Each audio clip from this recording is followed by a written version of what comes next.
بسم اللہ الرحمن الرحیم. ناظرین السلام علیکم. جیسا کہ آپ سب بخوبی جانتے ہیں کہ کرونا وائرس کی وبا نہ صرف پورے پاکستان بلکہ پوری دنیا میں پھیلی ہوئی ہے. اس وبا کی وجہ سے ہزاروں لوگ اپنی زندگی کی بازی ہار چکے ہیں، مگر خوشائن بات یہ ہے کہ اس وبا کو شکست دینے والوں کی تعداد بہت زیادہ ہے. ایک اندازے کے مطابق پاکستان میں 5000 کیسز میں سے الحمدللہ 1378 مریض صحت یاب ہو گئے ہیں. آج کی ہماری گفتگو کا موضوع کرونا وائرس نہیں بلکہ کرونا وائرس کی وجہ سے متاثر ہونے والا ایک خاص طبقہ ہے. جی ہاں، میں ذکر کر رہا ہوں ان طالب علموں کا جو اس وائرس کی وجہ سے بری طرح متاثر ہوئے. میری مراد ارض بلتستان کے وہ تمام طلبہ ہیں جن کو راتوں رات ہاسٹل سے بے دخل کر دیا. ملک کے بیشتر شہروں میں ابھی بھی سینکڑوں طلبہ اور مسافر پھنسے ہوئے ہیں اور حکام اعلیٰ کی اجازت کا انتظار کر رہے ہیں کہ اجازت ملو تو گھروں کو جائیں. خصوصاً شہر قائد میں ہزاروں لوگ کسی مسیحا کے انتظار میں ہیں کہ وہ انہیں اپنے گھروں تک پہنچانے کا انتظام کرے.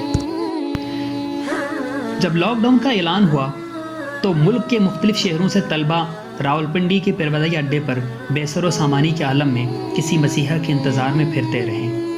مگر شاباش ہے ان تمام طلبہ تنظیموں کو، بالخصوص آل بلتستان موومنٹ کے ذمہ داران کا، جن کی انتھک کوششوں سے ٹرانسپورٹ کا مسئلہ حتی الامکان حل ہو گیا. بات یہیں پہ ختم نہیں ہوتی.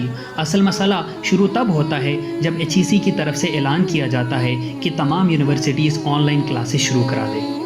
اب کہنے کو تو یہ اتنا بڑا مسئلہ نہیں ہے، لیکن HEC اور یونیورسٹی انتظامیہ یہ بات بھول گئے ہیں کہ نہ صرف ارض بلتستان بلکہ ملک کے بیشتر علاقوں میں 4G جیسی سہولیات میسر نہیں ہیں. 4G تو بہت دور، ملک کے کچھ علاقے تو بجلی تک کی نعمت سے محروم ہیں.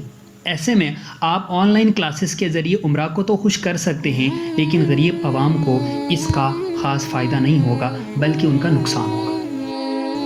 کچھ یونیورسٹیز نے نہ صرف آن لائن کلاسز کا اجرا کیا بلکہ ان کے پیپر بھی آن لائن لیے گئے.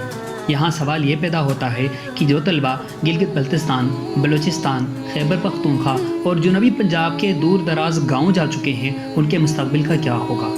ساتھ ہی سوال یہ بھی پیدا ہوتا ہے کہ آن لائن کلاسز کے لیے کیا کسی بھی ادارے کے پاس state of the art mechanism ہے؟ یہاں تو زوم اور واٹس ایپ پہ کلاسز پڑھا رہے ہیں، یعنی کہ اگر بجلی یا انٹرنیٹ نہ ہونے پہ اگر آپ کچھ دیر آن لائن نہ آ سکے تو آپ کی وہ کلاس ضائع ہوگی. طلبہ کی کثیر تعداد کا یہ بھی کہنا ہے کہ ابھی سمسٹر کو شروع ہوئے 2 ماہ بھی نہیں ہوئے، ایسے میں پیپر لینا کسی ظلم سے کم نہیں، کیونکہ ابھی طلبہ نے نصاب کا 30% ہی کور کیا ہے اور بقیہ 70% ابھی رہتا ہے. اس وقت بچے اس بات کو لے کے بہت پریشان ہیں کہ ہماری پڑھائی کا کیا ہوگا، اور ان کا پریشان ہونا بنتا بھی ہے کیونکہ یہ ان کے مستقبل کا سوال ہے. اب اس مسئلے کا حل یہی ہے کہ ان چھٹیوں کو گرمیوں کی چھٹیاں مانتے ہوئے تمام قسم کی کلاسز، پرچہ جات اور اسائنمنٹ کلیکشن کو روک دیا جائے تاکہ طلبہ کا مستقبل محفوظ رہے اور وہ اپنے گھروں میں چین سے رہ سکے. کیونکہ پورا ملک ایک افراتفری کا شکار ہے، ایسے میں انتظامیہ پر یہ ذمہ داری عائد ہوتی ہے کہ وہ مستقبل کے معماروں کا مستقبل تباہ ہونے سے بچائیں.